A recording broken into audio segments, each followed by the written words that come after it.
Holy One. A great guy, and his videos are fantastic. It's YouTube, it's Holy One, and this is another Gex Reviews. Going to be reviewing Animal Crossing New Horizons, and I got a review copy for this game, so appreciate it for that. So let's start off with what I like about the game. I love the art style in this game. They've definitely kept it to the classics, like the N64 of the graphics. In Animal Crossing, they've added some new objects to the game where you can go into like houses and rotate around the camera to see different rooms. You could definitely build lots of things and spend a lot of time building stuff in the game. I found it boring because I'm not into that. But when it comes to the island, one of my biggest gripes is that when I started the game, they have like 4 or 5 different islands you can select from, but you're stuck with one island per console, which makes the game feel like it's very limited, and to access those other islands, you'll have to have another Nintendo Switch, so that's kind of a pain. So it feels like the game is a lot smaller than it should be.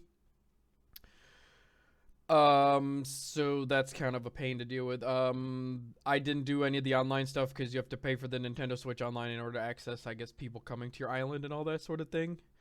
The crafting in the game isn't bad. I don't really find it, I find it a bit of a nuisance to cut down a tree until you get, like, the axe later in the game. And if you pick the water island, you don't get the stick where you can jump across to the other side later in the game, so that's kind of an annoyance.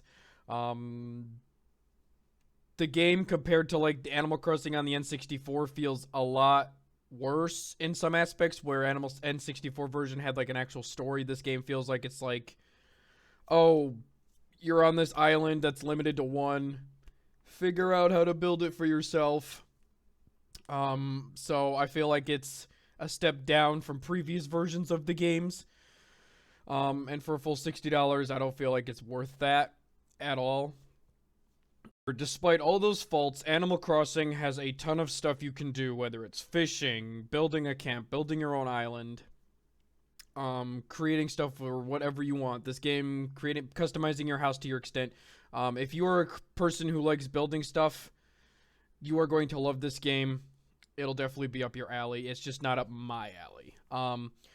What I hope Nintendo improves in this game, I hope Nintendo will patch in an option to create multiple save files that will allow you to make multiple islands instead of just one, because I played the game for a little bit and got bored after completing one island. So the game feels like it doesn't have much of a story, so there's not much they can do there, whereas the other past games had that. So overall, I'm going to give Animal Crossing a out of 10. For my review, guys, let me know what you think in the comments below. This is your boy, Holy One. Out!